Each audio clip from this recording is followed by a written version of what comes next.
Hello friends, this is Dharmendra and welcome to DVN family. दोस्तों, human reproduction में अब तक हमने 8 लेक्चर कंप्लीट कर लिए हैं। आज हम ह्यूमन रिप्रोडक्शन का 9वां लेक्चर स्टार्ट कर रहे हैं। और स्टूडेंट्स, अगर हम इस ह्यूमन रिप्रोडक्शन की बात करें तो अब तक हमने आपको मेल रिप्रोडक्टिव सिस्टम के बारे में बता दिया है।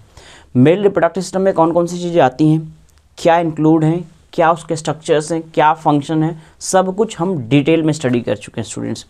अगर आप वो वीडियो नहीं देखे हैं स्टूडेंट्स, तो आप उसको जाके प्लेलिस्ट में वीडियो अवेलेबल है, आप उसको देख सकते हैं। आज बेसिकली स्टूडेंट्स हम फीमेल रिप्रोडक्टिव सिस्टम स्टार्ट करेंगे। इस फीमेल रिप्रोडक्टिव सिस्टम को स्टार्ट करने से पहले, जैसा कि आपको पता है स्टूडेंट्स, हम प्रीवियस लेक्चर को एक बार रिवाइज ज़रूर करते हैं। आज का लेक्चर स्टार्ट करने से पहले हम प्रीवियस लेक्चर को जरूर रिवाइज करते हैं और सेम उसी तरीके से आज भी हम प्रीवियस लेक्चर को थोड़ा सा रिवाइज करेंगे। उसके पहले एक चीज़ और बोल दूँ स्टूडेंट्स, अगर आपने हमारे चैनल को सब्सक्राइब नहीं किया तो जरूर चैनल को जरूर सब्सक्राइब कीजिए और नोटिफिकेशन को जरूर, बेल आइकन को दबाइए, सो दैट कि आपको नोटिफिकेशन मिले जब भी वीडियो अपलोड हो। तो चलिए स्टूडेंट्स, प्रीवियस लेक्चर में क्या हमने स्टडी किया था थोड़ा सा आपको रिवाइज कराते हैं। प्रीवियस लेक्चर अगर आपको याद होगा स्टूडेंट्स, तो हमने ह्यूमन स्पर्म के बारे में बताया था आपको।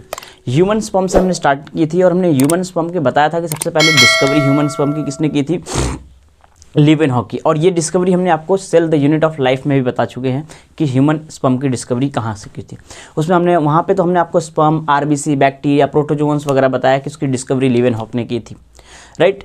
दूसरी चीज़ स्टूडेंट्स के लेंथ से रिलेटेड, मैंने आपका लेंथ भी बताया था कि इसका लेंथ जो होता है वो 55 × 5 माइक्रॉन होता है, और जिसमें सबसे बड़ी जो होती है स्टूडेंट्स वो टेल होती है, ऑलमोस्ट 50 माइक्रॉन की होती है। ये भी हमने आपको बताया था। लॉन्गेस्ट पार्ट जो होता है इसका यही होता है।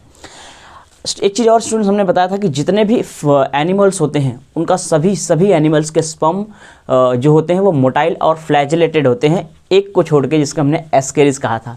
आई थिंक आपको याद होगा, उसका नॉन फ्लैजिलेटेड होता है। इनफैक्ट मोटाइल वो भी होता है लेकिन वो नॉन फ्लैजिलेटेड होता है, राइट। जब इसका स्ट्रक्चर हमने स्टार्ट किया स्टूडेंट्स, अगर आपको याद होगा तो इसके स्ट्रक्चर में हमने आपको 4 पार्ट बताए थे। बेसिकली जो ह्यूमन स्पर्म का स्ट्रक्चर है उसके 4 पार्ट होते हैं, और 4 पार्टों के बारे में हमने डिटेल में बताया था। फिर हमने आपको स्ट्रक्चर बना के दिखाया था कि कैसे एग्जैक्टली ये होता है। पहला पार्ट था स्टूडेंट्स का हेड। हेड में 2 चीज़ें थी, एक एक्रोसोम था और दूसरा न्यूक्लियस था। अगर आपको याद है स्टूडेंट्स, हमने आपको कहा था कि एक्रोसोम जो होता है वो गोल्जी अपैरेटस जो होता है उससे बनता है। स्पर्मेटिड के जो गोल्जी अपैरेटस होते हैं बेसिकली उससे बनता है, और उसके पास एक एंजाइम होता है जिसका नाम था स्पर्म लाइसिन, राइट, हाइलुरोनिडेज। अगर आपको याद है, आपने वीडियो को पढ़ा होगा, वीडियो को देखा होगा, उस लेक्चर को अगर देखा होगा तो आपको समझ में आ रहा होगा स्टूडेंट्स। उसके बाद स्टूडेंट्स हमने आपको न्यूक्लियस के बारे में बताया था। मैंने आपको न्यूक्लियस, एक चीज़ और स्टूडेंट्स, जो एक्रोसोम होता है वो कैप लाइक स्ट्रक्चर होता है, ये मैं ऑलरेडी उसमें बता चुका हूँ। अगर हम बात करें स्टूडेंट न्यूक्लियस की, तो न्यूक्लियस के बारे में बताया था कि हाईली कंडेंस्ड होता है और क्रोमैटिन, हाईली कंडेंस्ड क्रोमैटिन होते हैं इसके अंदर। और एक चीज़ याद रखना, मैंने इसमें बताया था इसका जो क्रोमैटिन होता है वो DNA plus normally histone protein होता है, लेकिन यहाँ पे स्टूडेंट्स प्रोटामिन बेसिक प्रोटीन होता है। उसके बाद हमने आपको बताया था तीसरा स्ट्रक्चर जो होता है नेक, जो कि स्मॉलर पोर्शन होता है। कभी कभी इस नेक को मिडल पीस के साथ कंसीडर कर लिया जाता है, तो वहाँ पे 3 पार्ट है, कुछ बुक में बताया गया, ये भी मैंने आपको बताया था स्टूडेंट्स। अगर हम नेक की बात करें स्टूडेंट्स, तो उसमें 2 सेंट्रियोल देखने को मिलते हैं, एक प्रॉक्सिमल सेंट्रियोल होता है, एक डिस्टल सेंट्रियोल होता है, एक का क्लीवेज में रोल होता है, एक बेसल बॉडी फॉर्म करता है। स्टूडेंट्स, मैं पूरा डिटेल में पढ़ा चुका हूँ, बस मैं एक बार ऊपर से आपको रिवाइज कराने की कोशिश करता हूँ कि आपने प्रीवियस लेक्चर में क्या पढ़ा है वो। दूसरी इंपॉर्टेंट चीज स्टूडेंट्स, हमने तीसरा स्ट्रक्चर जो था मिडल पीस, दूसरा था नेक और तीसरा स्ट्रक्चर था स्टूडेंट्स मिडल पीस के बारे में बताया था। और मिडल पीस में हमने ये कहा था कि यहाँ पे माइटोकॉन्ड्रिया होते हैं, 20 से 25 माइटोकॉन्ड्रिया होते हैं, और ये जो 20 से 25 माइटोकॉन्ड्रिया होते हैं स्टूडेंट्स, ये पावर हाउस का काम करते हैं, एनर्जी का काम करते हैं, इसको एनर्जी स्टोर भी कह सकते हैं। और लास्ट पार्ट था जो टेल था, जो कि सबसे बड़ा होता है स्टूडेंट्स, फ्लैजेला का फॉर्मेशन करता है, 9+2 अरेंजमेंट होते हैं, आपको याद होगा। एक चीज़ और स्टूडेंट्स, फिर हमने आज आपको स्ट्रक्चर बना के बताया था, एग्जैक्ट स्ट्रक्चर एकदम डिटेल में बताया था स्टूडेंट्स, आप स्ट्रक्चर जरूर देखिए। हालांकि मैं जितने भी चीज़ें अभी मैंने स्ट्रक्चर बताया सब चीज़ें स्ट्रक्चर में इंक्लूड है। स्ट्रक्चर में एक चीज़ और बता देता हूँ स्टूडेंट्स, स्ट्रक्चर का जो मिडल पीस वाला पार्ट है उसमें अंदर स्पायरली क्वाइल्ड माइटोकॉन्ड्रिया देखने को मिलते हैं, स्पायरली अरेंज्ड फ्यूज्ड माइटोकॉन्ड्रिया देखने को मिलते हैं, जिसको हमने नेबनकन कहा था। ये चीज़ आपको ध्यान रखना है।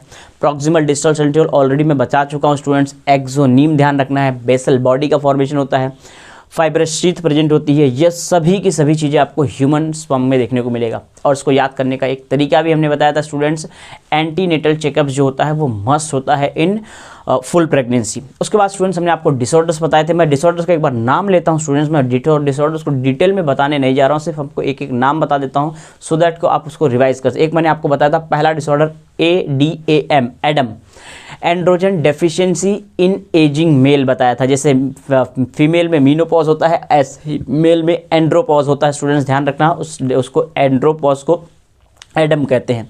जैसे जैसे एज बढ़ती है स्टूडेंट्स, जैसे जैसे एज बढ़ती है in the sense students 50 years के बाद, यस ऑलमोस्ट 50 ईयर्स के बाद स्टूडेंट जो टेस्टोस्टेरोन होता है उसका प्रोडक्शन यानी उसका सिक्रीशन कम हो जाता है, और उसका सिक्रीशन कम होने की वजह से स्टूडेंट्स स्पर्म का प्रोडक्शन कम हो जाता है, सेक्स की डिज़ायर कम हो जाती है। इस कंडीशन को हम कहते हैं एडम। दूसरा हमने आपको बताया था इरेक्टाइल डिस्फंक्शन के बारे में। स्टूडेंट्स इरेक्टाइल डिस्फंक्शन का मतलब होता है जो इरेक्शन बेसिकली पेनिस में होता है स्टूडेंट्स, वो पेनिस में इरेक्शन एब्सेंट हो जाता है, पेनिस की हार्डनिंग नहीं हो पाती स्टूडेंट्स, जो कि इनसेमिनेशन के लिए बहुत इंपॉर्टेंट है।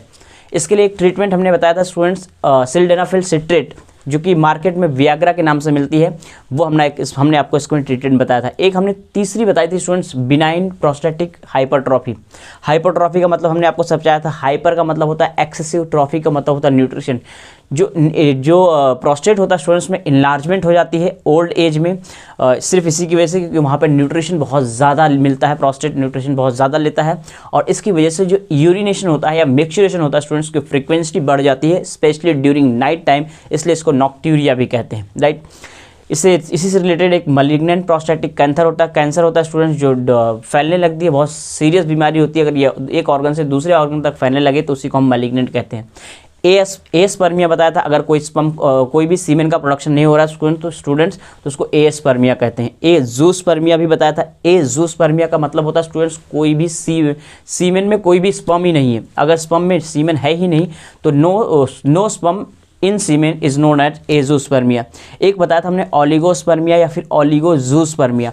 ऑलिगो का मतलब होता है स्टूडेंट्स कम। नॉर्मली जो स्पर्म का प्रोडक्शन होता है, यानी आप अगर कह लें कि जो पर ml सीमेन में नॉर्मली जो स्पर्म होने चाहिए स्टूडेंट्स वो 100 to 120, आप नॉर्मली अगर 100 मिलियन पर ml भी समझते हैं स्टूडेंट्स तो उतने होने चाहिए, लेकिन अगर इसमें 20 के आसपास यानी लेस देन 20 मिलियन अगर स्पर्म हो जाएं पर ml तो उस कंडीशन को ऑलिगोस्पर्मिया कहते हैं, ऑलिगोजूस्पर्मिया कहते हैं।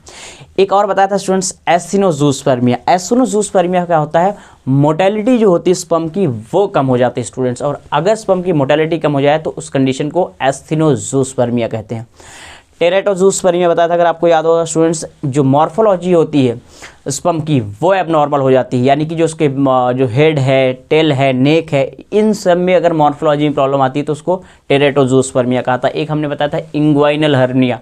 इंग्वाइनल हर्निया बताया था स्टूडेंट्स, अगर इंटेस्टाइन डिसलोकेट हो जाए और वो इंग्वाइनल कैनाल के थ्रू स्क्रोटम में आ जाए तो उसको इंग्वाइनल हर्निया कहा था। हाइड्रोसील आपको बताया था, सीरस फ्लूइड लिक्विड वाटर का जो ट्यूनिका अल्वेजिना होता है वहाँ पे वाटर इकट्ठा हो जाता है स्टूडेंट्स, कलेक्शन हो जाता है सीरस फ्लूइड का, तो उस कंडीशन को हमने कहा था हाइड्रोसील। हमने आपको कैस्ट्रेशन के बारे में बताया था। कैस्ट्रेशन स्टूडेंट्स जो बैल वगैरह होते हैं उनको कंट्रोल करने के लिए, उनके एग्रेशन को कंट्रोल करने के लिए जो टेस्टिस होती है उसको सर्जिकली रिमूव कर दिया जाता है, इस कंडीशन को कैस्ट्रेशन कहते हैं। एक हमने आपको वैसेक्टॉमी बताया था। वैसेक्टॉमी का मतलब यही होता है स्टूडेंट्स वॉस डिफरेंस को कट करके लाइगेट कर देना, और ये परमानेंट स्टरलाइजेशन मेथड होता है जिसको आप पुरुष नसबंदी भी कहते हो। वैसेक्टॉमी की बात कर रहे हैं बेसिकली। हमने आपको ट्यूमेक्टॉमी यहाँ पे नहीं लिखा है स्टूडेंट्स, क्योंकि हमने जितने भी डिसऑर्डर्स पढ़े हैं सब मेल रिप्रोडक्टिव सिस्टम से रिलेटेड है। जब हम फीमेल रिप्रोडक्टिव सिस्टम से रिलेटेड डिसऑर्डर्स को स्टडी करेंगे फिर हम आपको वहाँ पे इसके बारे में भी बताएंगे, राइट।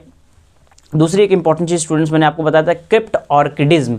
क्रिप्ट ऑर्किडिज्म का मतलब होता है जो टेस्टिस होती है स्टूडेंट्स अगर वो डिसेंड नहीं होती है तो उस कंडीशन को क्रिप्ट ऑर्किडिज्म कहते हैं, और इसको फिर से डिसेंड करने के लिए सर्जिकली टेस्टिस को बाहर स्क्रोटम में लाया जाता है, इसको कहते हैं ऑर्कियोपेक्सी।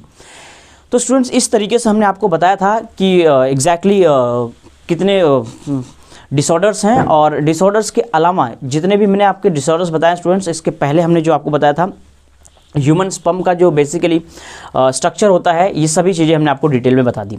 अब बेसिकली आज का जो लेक्चर है स्टूडेंट्स, आज के लेक्चर में हम फीमेल रिप्रोडक्टिव सिस्टम के बारे में पढ़ेंगे। अगर आपको स्टूडेंट्स पता होगा तो हमने मेल रिप्रोडक्टिव सिस्टम जब स्टार्ट किया था, तो जैसे हमने मेल रिप्रोडक्टिव सिस्टम को पढ़ाया था कि प्राइमरी सेक्स ऑर्गन क्या होते हैं, सेकेंडरी सेक्स ऑर्गन क्या होते हैं, मेल रिप्रोडक्टिव ग्लैंड्स वगैरह है, सेम एग्जैक्टली उसी तरीके से हम यहाँ पर भी फीमेल रिप्रोडक्टिव सिस्टम को भी स्टडी करेंगे। फीमेल रिप्रोडक्टिव सिस्टम में जैसे हमने मेल में पढ़ा था स्टूडेंट्स, सेम वैसे ही हम फीमेल रिप्रोडक्टिव सिस्टम को भी स्टडी करेंगे। अब देखो फीमेल रिप्रोडक्टिव सिस्टम को हम डिवाइड करते हैं स्टूडेंट्स, आप ध्यान से समझिए। हम बेसिकली स्टार्ट कर रहे हैं फीमेल रिप्रोडक्टिव सिस्टम। स्टूडेंट्स, इस फीमेल रिप्रोडक्टिव सिस्टम की अगर हम बात करें तो इसको हम बेसिकली 4 पार्ट में डिवाइड करते हैं स्टूडेंट्स। अगर हम फीमेल रिप्रोडक्टिव सिस्टम की बात करें स्टूडेंट्स, तो फीमेल रिप्रोडक्टिव सिस्टम को हम 4 पार्ट में डिवाइड करते हैं। सबसे पहला आप यूँ कह लीजिए ए वाला, जैसे हमने वहाँ पर भी पढ़ा था स्टूडेंट्स प्राइमरी सेक्स ऑर्गन। हमने, आपको याद होगा students, primary sex organ male reproductive system में हमने टेस्टिस को कहा था। सेम एग्जैक्टली यहाँ पर भी है प्राइमरी सेक्स ऑर्गन। यहाँ पे स्टूडेंट्स प्राइमरी सेक्स ऑर्गन क्या होगा बताओ? वैसे तो आपको पता होगा प्राइमरी सेक्स ऑर्गन, जैसे मेल में students primary sex organ testis था, यहाँ पे प्राइमरी सेक्स ऑर्गन ओवरी है। प्राइमरी सेक्स ऑर्गन क्या है स्टूडेंट्स? ओवरी। नो, अब एग्जैक्टली वहाँ पर भी हमने बताया था कि टेस्टिस है तो क्यों है, और यहाँ पर ओवरी है तो क्यों है। Students, primary sex organ ovary इसलिए है कि ये फीमेल गैमेट का फॉर्मेशन करती है, बेसिकली ओवम का फॉर्मेशन करती है, पहला फंक्शन। और दूसरा फंक्शन ये है स्टूडेंट्स कि जो प्रोडक्शन होता है सेक्स हार्मोन का, बेसिकली फीमेल सेक्स हार्मोन का जो प्रोडक्शन होता है एस्ट्रोजन और प्रोजेस्टेरॉन, एस्ट्रोजन और प्रोजेस्टेरॉन का प्रोडक्शन भी यही करता है स्टूडेंट्स। कौन? Ovary, primary sex organ. तो इसके 2 बेसिक फंक्शन है स्टूडेंट्स, और 2 के दोनों फंक्शंस हमें पता होना चाहिए। इसका जो पहला फंक्शन है स्टूडेंट्स, पहला फंक्शन ये है कि ये फीमेल गैमेट को प्रोड्यूस करता है, यानी ओवम का फॉर्मेशन करता है। तो सबसे पहले female gamete production, female gamete production. और दूसरा स्टूडेंट्स आप कह सकते हो, या फिर इसी को आप कह सकते हो ovum formation. Female gamete production कहो या फिर ओवम का फॉर्मेशन कहो, दोनों एक ही चीज़ है। दूसरी चीज़ की बात करते हैं स्टूडेंट्स, दूसरा इसका काम होता है फीमेल सेक्स हार्मोन को प्रोड्यूस करना। तो ये प्रोड्यूस करते हैं students basically female sex hormone. तो प्रोडक्शन ऑफ सेक्स हार्मोन। तो ये हार्मोन्स जो होते हैं स्टूडेंट्स, हार्मोन्स का भी प्रोडक्शन करते हैं, स्पेशली फीमेल सेक्स, फीमेल भी लिख देते हैं स्टूडेंट्स, फीमेल सेक्स हार्मोन का प्रोडक्शन करते हैं। और फीमेल सेक्स हार्मोन की बात करें स्टूडेंट्स तो एस्ट्रोजन एंड प्रोजेस्टेरॉन, ये दोनों बेसिकली यही प्रोड्यूस करती है ओवरी, राइट। दूसरे की बात करें स्टूडेंट्स तो प्राइमरी सेक्स ऑर्गन के बाद अगर इसमें हम दूसरे की बात करें तो होता है secondary sex organ. Secondary sex organ में क्या आता है, ध्यान से समझिए स्टूडेंट्स। दूसरा है secondary sex organ. Secondary sex organ में स्टूडेंट्स बेसिकली अगर हम सेकेंडरी सेक्स ऑर्गन की बात करें तो सेकेंडरी सेक्स ऑर्गन में स्टूडेंट्स जितनी भी डक्ट होती हैं वो सभी आती हैं, यानी कि इसमें हम genital, secondary sex organ is equals to genital duct भी कह सकते हैं स्टूडेंट्स, क्योंकि इसमें डक्ट वाली सिस्टम भी आती हैं। अब ये कौन कौन सी चीज़ें आती हैं सेकेंडरी सेक्स ऑर्गन में, ये कौन कौन सी डक्ट होती हैं? डक्ट बेसिकली स्टूडेंट्स जो हेल्प करती हैं ओवम को पहुंचने के लिए, या इनफैक्ट कह लीजिए स्पर्म को पहुंचने के लिए। आपको पता है स्टूडेंट्स जब ओवरी से ओवम प्रोड्यूस होगा, अभी हम आपको डायग्राम के थ्रू बताएंगे, फिम्बरी के थ्रू कलेक्ट करके उसको फेलोपियन ट्यूब में ले जाया जाएगा, फेलोपियन ट्यूब से फिर यूट्रस वगैरह में आएगा। ये पूरा का पूरा जो स्पेस, पूरी की पूरी जो पाथ है स्टूडेंट्स, यही बेसिकली जेनाइटल ट्रैक है या फिर जेनाइटल डक्ट है। तो सबसे पहला इसमें आएगा students fallopian tube, fallopian tube. अभी स्टूडेंट्स मैं आपको डायग्राम बता के समझाऊंगा एग्जैक्टली फेलोपियन ट्यूब कैसी है। दूसरा स्ट्रक्चर जो आता है स्टूडेंट्स वो यूट्रस है। अच्छा एक चीज़ और, अगर मैं स्टूडेंट्स फेलोपियन ट्यूब की बात करूं तो फेलोपियन ट्यूब नंबर में 2 होती है, यूट्रस जो होता है स्टूडेंट्स वो नंबर में 1 होता है। तीसरे डक्ट की बात करें स्टूडेंट्स तो तीसरा होता है सर्विक्स। एक्चुअली यूट्रस का जो लोअर पार्ट होता है स्टूडेंट्स वही सर्विक्स होता है, वो भी हम आपको बताएंगे सर्विक्स, और नीचे फिर होता है वेजाइना। तो ये है स्टूडेंट्स सर्विक्स, और चौथा पार्ट जो होता है दैट इज वेजाइना। तो ये पूरे के पूरे स्ट्रक्चर जितने हैं स्टूडेंट्स ये सभी के सभी सेकेंडरी सेक्स ऑर्गन में आते हैं। इसके बाद स्टूडेंट्स हम तीसरे स्ट्रक्चर की बात करते हैं। तीसरा होता है एक्सटर्नल जेनाइटेलिया। एक्सटर्नल जेनाइटेलिया की बात करते हैं स्टूडेंट्स, तो आपको याद होगा हमने मेल में भी एक्सटर्नल जेनाइटेलिया बताया था, और मेल में बेसिकली एक्सटर्नल जेनाइटेलिया में पेनिस और स्क्रोटम आते हैं स्टूडेंट्स। यहाँ पे एक्सटर्नल जेनाइटेलिया में क्या क्या चीज़ें आती हैं वो उनका हम नाम फिलहाल अभी लिखेंगे स्टूडेंट्स, उसके बाद आगे इनके बारे में एक एक स्ट्रक्चर के बारे में डिटेल में आपको समझाएंगे। अभी फिलहाल आप उनका सिर्फ नाम समझिए। सबसे पहला स्ट्रक्चर जो आता है स्टूडेंट्स, तीसरा स्ट्रक्चर जो है स्टूडेंट्स, ये है एक्सटर्नल जेनाइटेलिया।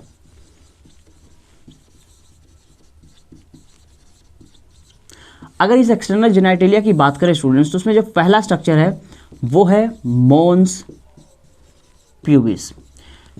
मोन्स प्यूबिस, मोन्स प्यूबिस क्या होता है स्टूडेंट्स, कहाँ होता है, क्या ऐसा स्ट्रक्चर होता है, सब कुछ चीज़ें हम आगे डिटेल में इसके बारे में स्टडी करेंगे। दूसरा स्ट्रक्चर होता है स्टूडेंट्स क्लाइटोरिस, तीसरा स्ट्रक्चर होता है वेस्टिब्यूल, और चौथा स्ट्रक्चर होता है लेविया। एक एक करके आगे हम पढ़ेंगे स्टूडेंट्स। तो क्लाइटोरिस, वेस्टिब्यूल,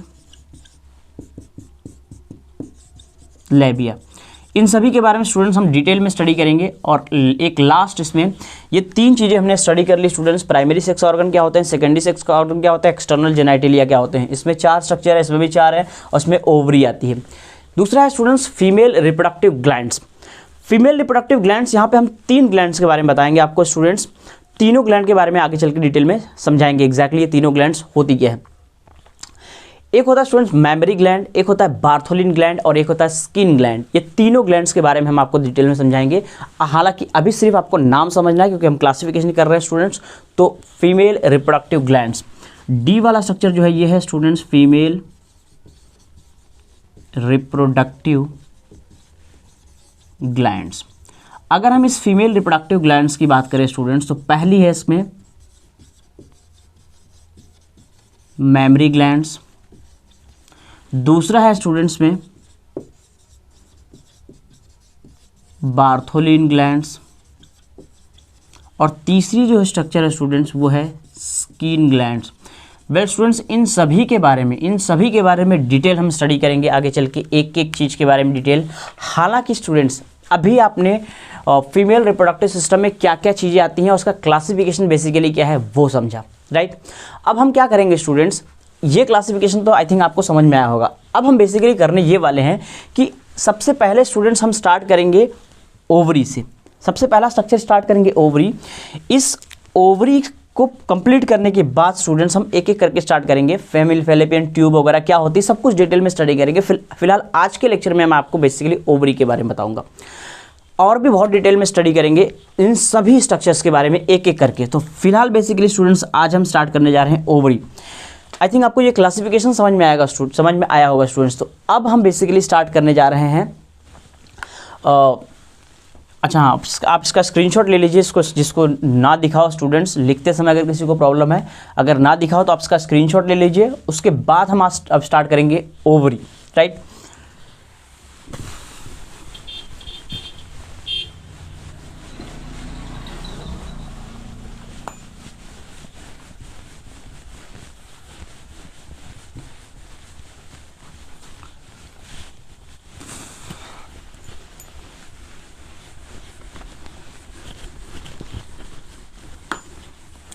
तो चलिए स्टूडेंट्स ओवरी स्टार्ट करते हैं, और ओवरी के बारे में आपको बताते हैं कि एग्जैक्टली ओवरी क्या है, कहाँ प्रेजेंट होती है स्टूडेंट्स। एक होती है या 2 होती है, लोकेशन क्या है इसका, शेप क्या है, साइज क्या है, फंक्शन क्या है, सभी चीज़ें हम एक एक करके रिवील करते हैं। तो सबसे पहला स्ट्रक्चर हम जो अभी स्टडी करने जा रहे हैं स्टूडेंट्स, दैट इज ओवरी। अब आप सबसे पहले स्टूडेंट्स क्वेश्चन ये आता है कि ओवरी जो होती है वो एक होती है या फिर 2 होती है।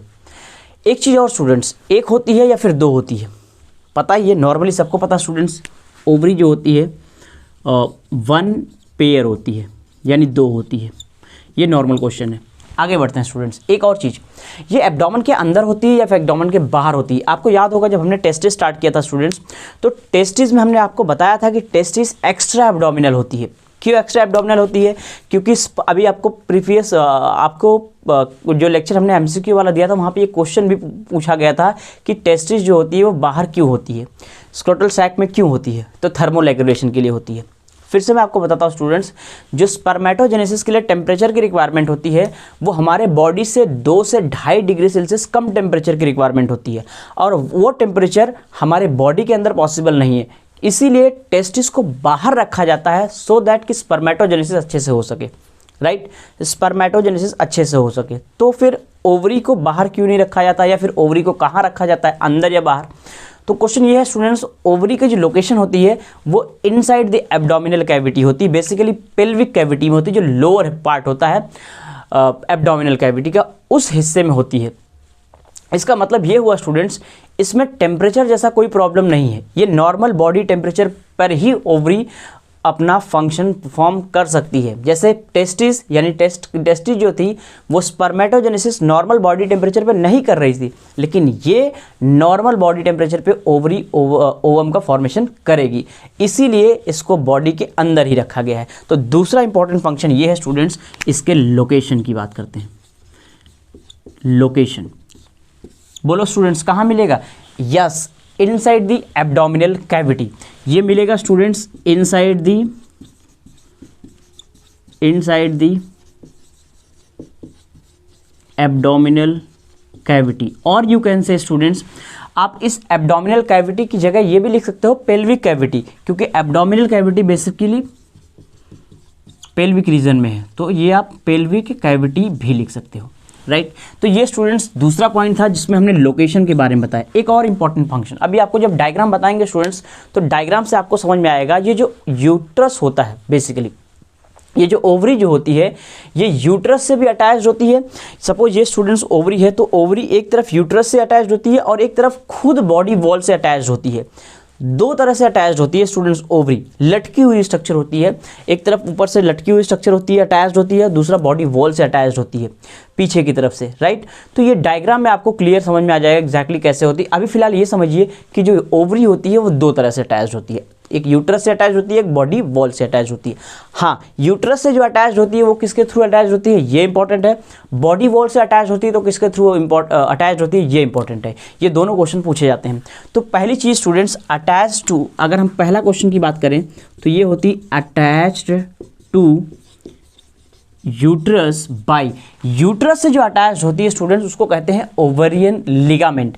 यूट्रस के थ्रू जो अटैच होती है उसको बोलते हैं स्टूडेंट्स, इसको मैं चेंज करके लिखता हूं,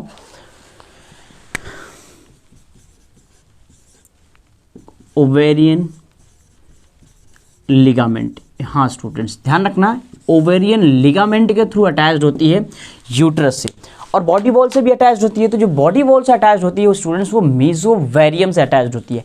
मीजोवेरियम बेसिकली एक तरह का डबल फोल्ड ऑफ पेरिटोनियम होता है स्टूडेंट्स, पेरिटोनियम की डबल फोल्ड होती है, उसको हम मीजोवेरियम कहते हैं। तो अटैच टू बॉडी वॉल, तीसरा इंपॉर्टेंट पॉइंट ये है students, attach to body wall by मीजोवेरियम।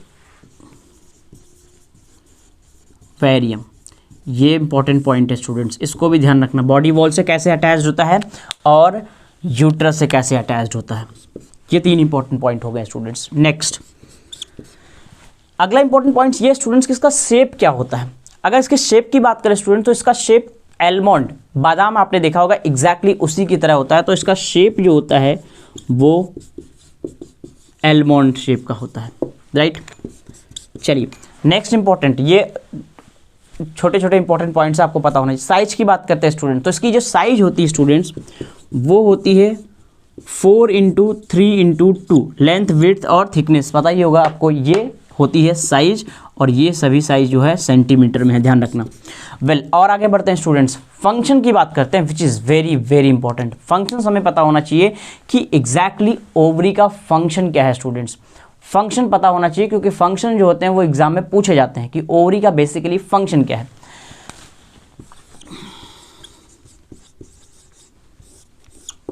जैसा कि आपको पता है स्टूडेंट्स, अभी क्लासिफिकेशन करते समय हमने बताया था कि प्रोडक्शन ऑफ फीमेल गैमेट और दूसरा हमने बताया था production of female sex hormone. ये दोनों चीज़ें जो होती हैं, ये दोनों चीज़ें मेन फंक्शन होती हैं स्टूडेंट्स ओवरी की, ये हमें पता होना चाहिए, राइट। और स्टूडेंट ये जो सेकेंडरी सेक्स ऑर्गन होते हैं यही आगे चल के, जो सेकेंडरी सेक्स हार्मोन होते हैं यही आगे चल के सेकेंडरी सेक्स ऑर्गन या फिर सेकेंडरी सेक्स कैरेक्टर का डेवलपमेंट कराते हैं स्टूडेंट्स, राइट। तो ये मेन फंक्शन होते हैं। पहला फंक्शन है प्रोडक्शन ऑफ फीमेल गैमेट। पहला फंक्शन है स्टूडेंट्स फीमेल गैमेट का प्रोडक्शन, और दूसरा फंक्शन है production of female sex hormone, ये भी हम लिख सकते हैं। सो प्रोडक्शन और formation of female sex hormone. Female sex hormone का जो प्रोडक्शन है उसको बोलते हैं हम बेसिकली ओवरी के थ्रू होता है, यानी ओवरी करती है, राइट। और ये हमने बताया कि ये जो फीमेल सेक्स हार्मोन होते हैं ये बेसिकली डेवलपमेंट में हेल्प करते हैं। तो डेवलपमेंट में हेल्प करने का मतलब वो ये होता है कि जो सेकेंडरी सेक्स ऑर्गन्स होते हैं या फिर सेकेंडरी सेक्स कैरेक्टर्स जो होते हैं इन सब के डेवलपमेंट में हेल्प करते हैं फीमेल सेक्स हार्मोन। और मेल में तो मेल वाले करते थे, राइट। जो कि हमने दोनों आपको लिखा भी दिया था स्टूडेंट्स, एस्ट्रोजन और प्रोजेस्टेरॉन, राइट। तो इस तरीके से स्टूडेंट्स ये बेसिकली कुछ इंपॉर्टेंट पॉइंट्स थे ओवरी के बारे में। अब मैं आपको एक काम करता हूँ स्टूडेंट्स, ओवरी से रिलेटेड, हालांकि अभी दो इंपॉर्टेंट पॉइंट्स जो हमने आपको बताया, ओवरियन लिगामेंट और मीजोवेरियम। ये जो मैंने ओवरियन लिगामेंट और मीजोवेरियम बताया स्टूडेंट्स, इनको डायग्राम के थ्रू मैं थोड़ा सा आपको समझाने की कोशिश करता हूँ कि एग्जैक्टली ये होते कहाँ हैं। और दूसरी इंपॉर्टेंट चीज़, एक रफ सा डायग्राम बनाएंगे ताकि आपको एक आइडिया लग जाए कि एग्जैक्टली जो फैलोपियन ट्यूब वगैरह थी वो बाद में डिटेल में समझाएंगे, लेकिन इस डायग्राम में हम सिर्फ और सिर्फ ये समझाना चाहते हैं आपको कि ओवरी से कैसे ओवरी अटैच्ड होती है दोनों चीज़ों से, राइट। ये हम आपको डायग्राम के थ्रू समझाते हैं। तो तब तक आप स्टूडेंट्स इसका आप स्क्रीनशॉट लीजिए, और इसके स्क्रीनशॉट के बाद फिर मैं आपको समझाता हूँ, एक रफ सा डायग्राम बनाता हूँ ओवरी का, ओवरी कैसे अटैच्ड होती है, राइट। सो इसका आप स्क्रीनशॉट ले लीजिए, राइट। वेल, अब स्टूडेंट्स एक रफ सा डायग्राम बनाएंगे और उस रफ डायग्राम में आपको ये समझ में आ जाएगा एग्जैक्टली मीजोवेरियम कहाँ होता है और ओवरियन लिगामेंट कहाँ होता है, और कैसे ये दोनों ओवरी को पकड़ के रखते हैं, अटैच करके रखते हैं, राइट। देखिए स्टूडेंट्स, ध्यान से समझिएगा स्टूडेंट्स, अगर हम इस तरीके से बात करें स्टूडेंट्स, तो ये वाला स्ट्रक्चर जो मैं बना रहा हूँ स्टूडेंट्स, ध्यान से देखिएगा। ये पूरा हम अभी फिलहाल पूरे स्ट्रक्चर को हम कंप्लीट नहीं करेंगे, अभी सिर्फ हम उतना ही स्ट्रक्चर बना रहे हैं जितना हमारे काम का है। ये यहाँ पे स्टूडेंट्स ऐसे चल के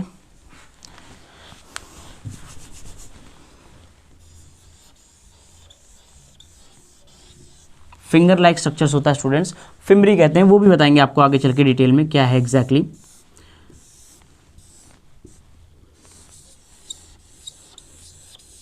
इस तरीके से इसका स्ट्रक्चर होता है, राइट। फैलोपियन ट्यूब होती है, सब कुछ है। अब देखो एग्जैक्टली होता क्या है स्टूडेंट्स, अगर हम इसके बात करें तो ये जो स्ट्रक्चर होता है यहाँ पे, ये थोड़ा सा मैं इस तरफ बनाने की कोशिश करता हूँ ताकि आपको थोड़ा सा इसमें मैं आगे बना रहा हूँ। ये स्ट्रक्चर है स्टूडेंट्स ओवरी का, बेसिकली ये है ओवरी। ये जो ओवरी होती है दो होती है, पेयर में होती है, तो इसका मतलब ये ओवरी इधर भी होगी स्टूडेंट्स, ध्यान रखना, यहाँ पर भी है, ये रहा ओवरी। अब ये जो ओवरी होती है स्टूडेंट्स, ये दो तरीके से अटैच्ड होती है। एक तो ये स्ट्रक्चर है यूट्रस स्टूडेंट्स, यूट्रस के थ्रू अटैच्ड होती है। इसका मतलब ये हुआ स्टूडेंट, ध्यान से समझना, ये ओवरी यहाँ से अटैच्ड होती है यूट्रस के थ्रू, ये ओवरी यहाँ से अटैच्ड होती है यूट्रस के थ्रू। और आपको याद है जो यूट्रस के थ्रू अटैच्ड होती है उसका भी नाम हमने बताया था ओवरियन लिगामेंट, राइट। और एक चीज़ हमने आपको ये बताई थी स्टूडेंट्स, ध्यान होगा आपको, कि जो मीजोवेरियम होता है जो पीछे की तरफ होता है वो एग्जैक्टली हमें इस डायग्राम में दिखेगा नहीं, वो बॉडी वॉल से अटैच्ड होता है, राइट। यानी बॉडी वॉल जो होती है, तो ये बेसिकली जो स्ट्रक्चर है इसके चारों तरफ इस तरीके से जो स्ट्रक्चर होता है बेसिकली, जिसको हमने मीजोवेरियम कहा था, वो आपको दोनों डायग्राम में बनाने की कोशिश करता हूँ स्टूडेंट्स, सो दैट कि आपको समझ में आए। डबल पेरिटोनियल कवरिंग होती है और ये इससे अटैच्ड होती है ओवरी से, इसको कहते हैं मीजोवेरियम। तो ये बेसिकली जो स्ट्रक्चर है स्टूडेंट्स, ये है मीजोवेरियम।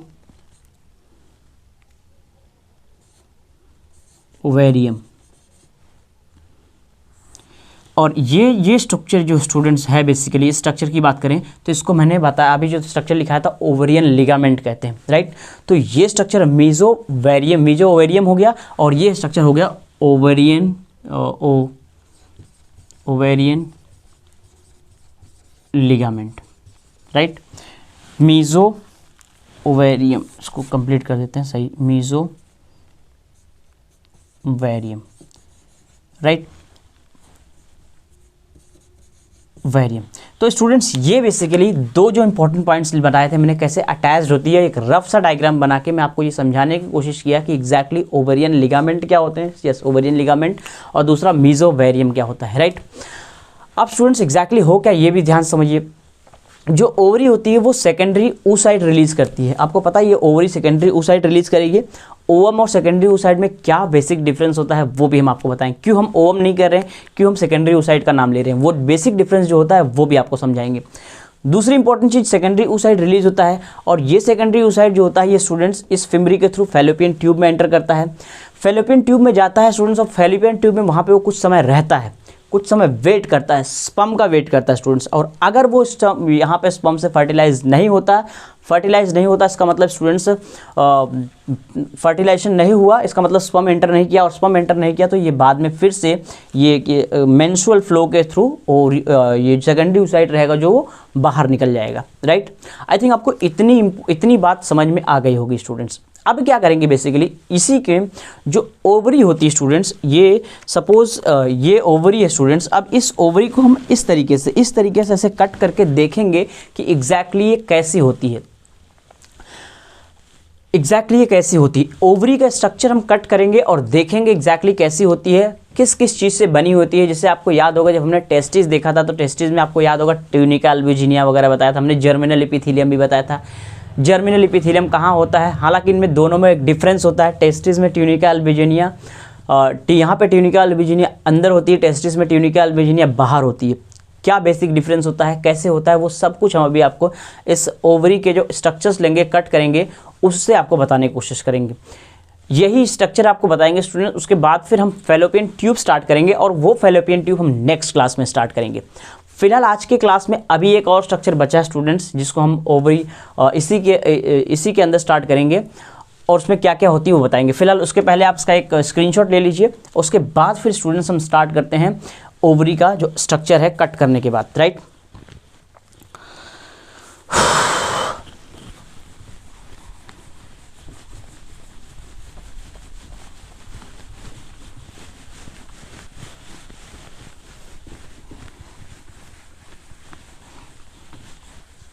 वेल अब स्टूडेंट्स एग्जैक्टली अच्छा एक चीज़ और अभी मुझे याद आ गया, अगर आपको स्टूडेंट्स कुछ प्रॉब्लम हो, कुछ सजेशंस देना हो कि सर हमें ये प्रॉब्लम आ रही, आपको ये इम्प्रूवमेंट करना चाहिए, तो डेफिनेटली आप सजेशन दीजिए स्टूडेंट्स, उसको इम्प्रूव किया जाएगा। क्योंकि हमें बहुत सारी चीज़ें नहीं पता चलती, आप बताएंगे तो हमें ज़्यादा बेटर से समझ में आएगा, राइट।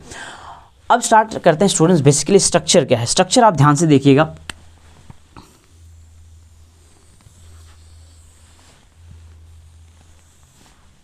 ये इस तरीके से, हालांकि थोड़ा सा और बड़ा बनाना चाहिए बट मैं थोड़ा सा छोटा ही बनाया हूँ, आप लोग थोड़ा बड़ा बना लीजिए। इस तरीके से स्ट्रक्चर जो होता है स्टूडेंट्स, इस स्ट्रक्चर को ध्यान से देखिएगा। ये वाला स्ट्रक्चर, ये जो इधर से अटैच रहेगा, हम बेसिकली स्टूडेंट्स ओवरी का स्ट्रक्चर बना रहे हैं, तो वो ओवरी वहाँ से अटैच होगा। ओवरी का जो बाहर वाला हिस्सा है स्टूडेंट्स, ये वाला ध्यान से देखना स्टूडेंट्स, ये वाला, ये जो स्ट्रक्चर है स्टूडेंट्स, ये बेसिकली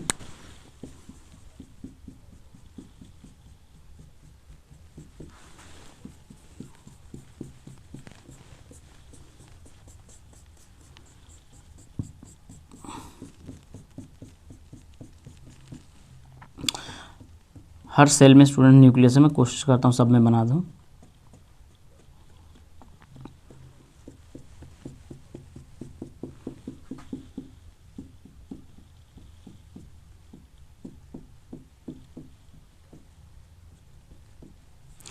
अब चलिए स्टूडेंट्स, ये जो स्ट्रक्चर है बेसिकली, अच्छा एक चीज़ और ध्यान रखना स्टूडेंट्स, अगर हम इसको इस तरीके से हैं तो हम ये बेसिकली राइट ओवरी की बात कर रहे हैं, राइट ओवरी बना रहे हैं, इसको भी आप बहुत अच्छे से ध्यान रखना। इसकी जो बाहर वाला स्ट्रक्चर हमने बताया है, जो सिंपल क्यूबॉइडल एपिथेलियम का बना हुआ है स्टूडेंट्स, ये बेसिकली जर्मिनल एपिथेलियम होता है। बेसिकली ये स्ट्रक्चर जो है स्टूडेंट्स वो जर्मिनल एपिथेलियम है, तो इसको हम भी लेबलिंग करते हैं। अभी हम इसको एक एक करके लिखते भी चलेंगे एग्जैक्टली है क्या। तो अभी फिलहाल इस डायग्राम में आप देखिए, ये जो स्ट्रक्चर है स्टूडेंट्स वो है जर्मिनल एपिथेलियम। ठीक, अब अगर हम इस ओवरी की बात करें स्टूडेंट्स, इस ओवरी में तो बहुत अच्छे से बहुत ध्यान से समझिएगा students, outside the surface of ovary जो होता है उसको हम जर्मिनल एपिथेलियम कहते हैं। इसका मतलब ये जर्मिनल एपिथेलियम की अगर हम यहाँ बात करें तो जर्मिनल एपिथेलियम के बारे में थोड़ा सा हम लिखेंगे स्टूडेंट्स। ये रहा जर्मिनल एपिथेलियम। इस जर्मिनल एपिथेलियम की बात करें तो ये कहाँ होता है students, outside the surface of ovary. पहला इंपॉर्टेंट पॉइंट जर्मिनल एपिथेलियम के लिए यही है स्टूडेंट्स कि outside the surface of ovary होती है और ये सिंपल क्यूबॉइडल सेल्स का बना होता है। ये बना किसका होता है स्टूडेंट्स, सिंपल, बेसिकली हम इसकी बात कर रहे हैं स्टूडेंट्स, ये सिंपल क्यूबॉइडल सेल्स का बना होता है। और सिंपल क्यूबॉइडल सेल्स की अगर हम बात करें, यही सिंपल क्यूबॉइडल सेल्स हैं स्टूडेंट जो आगे चल के फीमेल गैमेट यानी ओगोनियम और फीमेल गैमेट मदर सेल्स का भी काम करती हैं, यानी ये ओगोनिया, ये ओगोनिया का फॉर्मेशन करेंगी और ये बेसिकली 2n = 46 होगा। और ये हमें पता है स्टूडेंट्स ये एक डिप्लॉइड स्ट्रक्चर होता है, डिप्लॉइड, राइट। आई थिंक आपको समझ में आ रहा होगा ये डिप्लॉइड। उसके बाद स्टूडेंट्स आगे बढ़ते हैं। ये जो ओवरी का जो ओवरी जो होती है, अगर हम ओवरी के स्ट्रक्चर की बात करें तो ओवरी एक सॉलिड स्ट्रक्चर होता है स्टूडेंट्स। ओवरी के अंदर वाला जितना भी स्ट्रक्चर होता है, तो ये हालांकि आपको ये जर्मिनल एपिथेलियम के बारे में समझ में आया। अब हम इस ओवरी की बात करें स्टूडेंट्स तो ओवरी का जो स्ट्रक्चर होता है अंदर वाला वो सॉलिड स्ट्रक्चर होता है। So ovary is solid, ovary एक तरह का सॉलिड स्ट्रक्चर है। So ovary is a solid structure. Ovary student solid structure है, हमें ये बहुत अच्छे से पता होना चाहिए। और इसका जो इंटरनल स्ट्रक्चर है, इंटरनल जो स्ट्रक्चर होता है स्टूडेंट्स, वो इंटरनल फाइब्रस कनेक्टिव टिश्यू का बना होता है, उसको हम स्ट्रोमा कहते हैं। ये अंदर वाला स्ट्रक्चर जो है, बेसिकली ये अंदर वाला स्ट्रक्चर जो है स्टूडेंट्स, वो इंटरनल स्ट्रक्चर जो है वो फाइब्रस टिश्यू का बना होता है। फाइब्रस कनेक्टिव टिश्यू बेसिकली कह सकते हैं, कनेक्टिव टिश्यू से भरा हुआ होता है, उसको हम स्ट्रोमा कहते हैं। ये बात भी हमें पता होना चाहिए। तो इंटरनल, इसका जो इंटरनल स्ट्रक्चर है students, internal fibrous connective tissue known as stroma. तो ये बेसिकली अंदर वाला जो पार्ट है स्टूडेंट्स, उस अंदर वाले पार्ट को स्ट्रोमा कहते हैं। ये पूरा का पूरा अंदर वाला जो पार्ट है उसको हम स्ट्रोमा कहते हैं। और अगर हम इस स्ट्रोमा की बात करें स्टूडेंट्स, तो इस स्ट्रोमा में क्या क्या चीज़ें होती हैं, फिर उस स्ट्रोमा में कितनी कितनी चीज़ें होती हैं, वो पूरी की पूरी चीज़ें अभी मैं आपको डिवाइड करके दिखाऊंगा। इसका सेंट्रल वाला पार्ट पहले आप सुन लीजिए, फिर मैं आपको लिखा देता हूँ।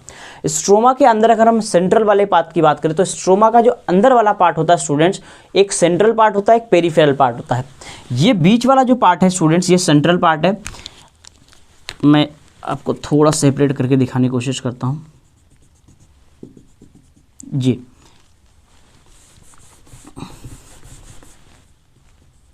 ये स्टूडेंट्स, ये सेंट्रल वाला पार्ट है और ये पेरिफेरल वाला पार्ट है। सेंट्रल वाला पार्ट जो होता है स्टूडेंट्स, उसको मेडुला कहते हैं। इसके इस सेंट्रल वाले पार्ट के अंदर स्टूडेंट्स बहुत सारी ब्लड वेसल्स वगैरह होंगी, नर्व्स वगैरह होंगी, ये पूरी की पूरी चीज़ें एंटर करती हैं इसके अंदर। इस मेडुला वाले पार्ट में ब्लड वेसल्स देखने को मिलेगी, नर्व्स देखने को मिलेंगी, लिम्फ वेसल्स वगैरह देखने को मिलेंगी इस मेडुला वाले पार्ट में। एक और पार्ट होता है स्टूडेंट्स का जो पेरिफेरल वाला पार्ट होता है, ये पेरिफेरल वाले पार्ट को कॉर्टेक्स कहते हैं। पेरिफेरल वाला पार्ट जो होता है वो कॉर्टेक्स कहते हैं। और इस कॉर्टेक्स वाले पार्ट में ओवेरियन फॉलिकल्स का फॉर्मेशन होता है वेरियस स्टेजेस में। अभी मैं थोड़ा सा 1-2 डायग्राम बनाऊंगा आपको, लेकिन वो डायग्राम आपको बिल्कुल समझ में नहीं आएंगे स्टूडेंट्स। यस, बिल्कुल आपको समझ में नहीं आएंगे। वो सभी के सभी डायग्राम जो उसके रेस्पेक्टिव आगे हम पढ़ेंगे, उस डायग्राम को जब स्टार्ट करेंगे तब आपको समझ में आएगा। अभी फिलहाल मैं आपको ये बता रहा हूँ कि इसका जो बाहर वाला पार्ट होता है, जो पेरिफेरल पार्ट होता है स्टूडेंट्स, को हम कॉर्टेक्स कहते हैं। और वो जो कॉर्टेक्स होता है, ध्यान से सुनिएगा स्टूडेंट्स, वो जो कॉर्टेक्स होता है वो ओवेरियन फॉलिकल्स की वेरियस स्टेजेस वहाँ प्रेजेंट होती है। वहाँ पे कॉर्टेक्स में आपको ओवेरियन फॉलिकल देखने को मिलेंगे। वो ओवेरियन फॉलिकल क्या होते हैं, ये सभी सिर्फ आप नाम सुनिए, वो डिटेल में हम आपको बताएंगे आगे, राइट। एक और इम्पॉर्टेंट चीज़ इस डायग्राम में, एक और इम्पॉर्टेंट चीज़ है, वो डायग्राम में आपको इस डायग्राम को बना देता हूँ, डायग्राम में बना देता हूँ। Tunica albuginea white fibrous connective tissue की एक बैंड होती है स्टूडेंट्स। इसके जस्ट नीचे ये जो जर्मिनल एपिथेलियम दिख रहा है आपको, इसके नीचे स्टूडेंट्स एक बैंड होता है वाइट फाइब्रस कनेक्टिव टिश्यू का, उसको कहते हैं ट्यूनिका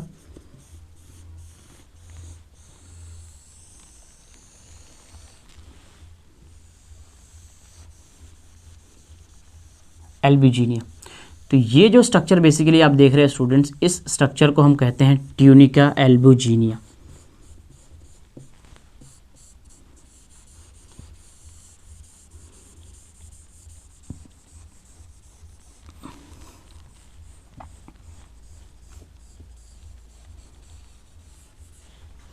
इसको कहते हैं स्टूडेंट्स ट्यूनिका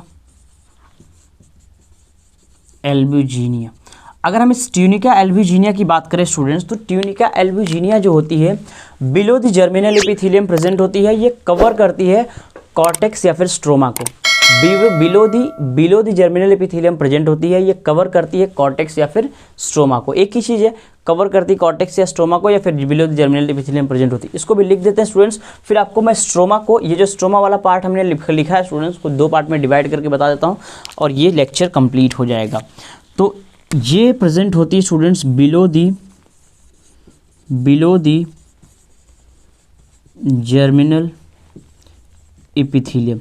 जर्मिनल एपिथेलियम के नीचे होती है स्टूडेंट्स, या फिर इसको कह सकते हैं कवर कॉर्टेक्स और मेडुला। इट कवर्स कॉर्टेक्स और मेडुला। कॉर्टेक्स या फिर मेडुला को कवर करती है। एक और चीज़ स्टूडेंट्स, मैंने आपको पहले इसी डायग्राम में मैं आपको इसी में बनाने की कोशिश करता हूँ स्टूडेंट्स। ये जो स्ट्रोमा है थोड़ा मैं छोटा लिखूंगा ताकि इस डायग्राम में इसी एक स्क्रीनशॉट में आपका कंप्लीट हो जाए। ये जो स्ट्रोमा है स्टूडेंट्स, इसको हमने 2 पार्ट में डिवाइड किया। अगर आपको याद होगा, स्ट्रोमा को हमने एक बताया कि एक सेंट्रल पार्ट होता है स्टूडेंट्स, इसमें सेंट्रल पार्ट होता है, ये रहा। इस सेंट्रल पार्ट को आप क्या कहोगे स्टूडेंट्स? मेडुला। ये सेंट्रल पार्ट जो है स्टूडेंट्स, ये मेडुला है, ये वाला पार्ट जो है ये कॉर्टेक्स है। यानी सेंट्रल पार्ट को हम कहेंगे मेडुला। ध्यान से समझिएगा स्टूडेंट्स। और इसका एक और पार्ट होता है पेरिफेरल पार्ट। और उस पेरिफेरल पार्ट की बात करें स्टूडेंट्स तो उसको हम कहेंगे कॉर्टेक्स।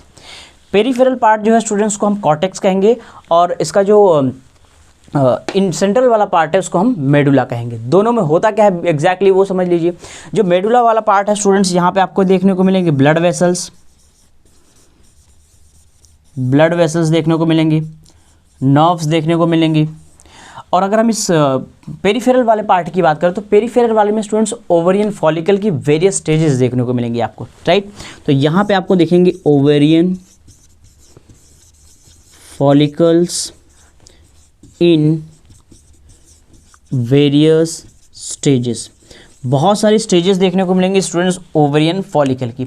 एक और इम्पॉर्टेंट चीज़ स्टूडेंट्स आपको बता देता हूँ, वो ये कि इसका जो कॉर्टेक्स वाला पार्ट है, यहाँ पे ओवेरियन फॉलिकल्स जो देखने को मिलेंगे स्टूडेंट्स, वो एग्जैक्टली मैं 1-2 डायग्राम आपको बता देता हूँ। उस डायग्राम हालांकि आपको समझ में नहीं आएगा, वो आपको आगे समझ में आएगा। बस इतना ध्यान समझिए स्टूडेंट्स, ये सेकेंडरी ओसाइट है और इसके ये जो स्ट्रक्चर बनेगा स्टूडेंट्स ध्यान से समझिएगा।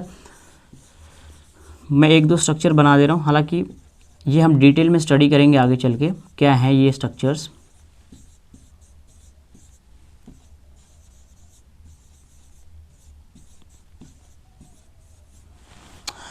और एक और स्ट्रक्चर बना देते हैं स्टूडेंट्स।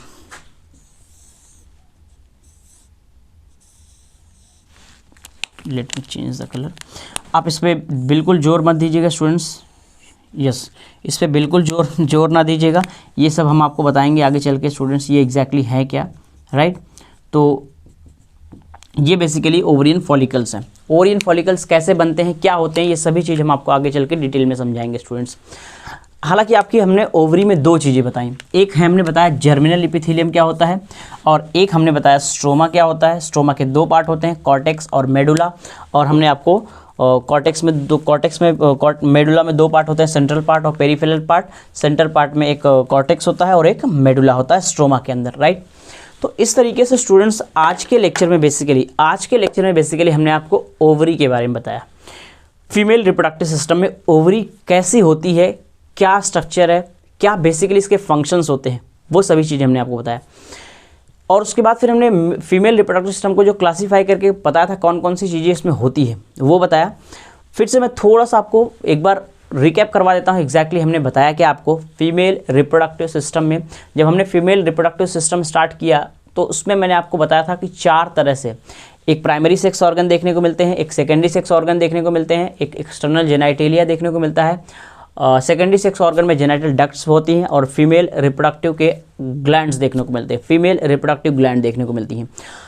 ओवरी हमने बताया था प्राइमरी सेक्स ऑर्गन में, ओवरी उसके दो फंक्शन बताएं, गैमेट्स का फॉर्मेशन और दूसरा हार्मोन्स का फॉर्मेशन, हार्मोन्स का प्रोडक्शन, गैमेट्स का प्रोडक्शन, हार्मोन्स का प्रोडक्शन। सेकेंडरी सेक्स ऑर्गन में हमने आपको जेनाइटल डक्ट के बारे में बताया स्टूडेंट, जेनाइटल डक्ट में फैलोपियन ट्यूब आती हैं, यूट्रस वगैरह है, सर्विक्स है, वेजाइना है। एक्सटर्नल जेनाइटेलिया हमने आपको बताया मोन्स प्यूबिस है, क्लाइटोरिस है, वेस्टिब्यूल है, लैबिया है, और एक फीमेल रिप्रोडक्टिव ग्लैंड्स में हमने आपको बताया मेमरी ग्लैंड है, बार्थोलिन ग्लैंड है और skin mammary gland, Bartholin gland, skin gland को आप MBS से याद कर सकते हैं स्टूडेंट्स, तो ध्यान रखना। जैसे MBBS होता है तो उसमें से आप MB एक B को गायब कर देना, MBS से याद रख लेना। M से मेमरी ग्लैंड हो जाएगा, B से बार्थोलिन ग्लैंड हो जाएगा और S से स्किन ग्लैंड हो जाएगी, राइट। फिर हमने आपको ओवरी स्टार्ट किया, हमने आपको बताया ओवरी एक होती है या दो होती है, यस ऑफ कोर्स दो होती है, एक पेयर होती है, लोकेशन बताया, किससे अटैच्ड होती है ये बताया, साइज क्या होती है, शेप क्या होती है, फंक्शन क्या होता है। उसके बाद फिर हमने आपको बताया स्टूडेंट्स ओवरी का स्ट्रक्चर, ओवरी का स्ट्रक्चर दिखता कैसे है।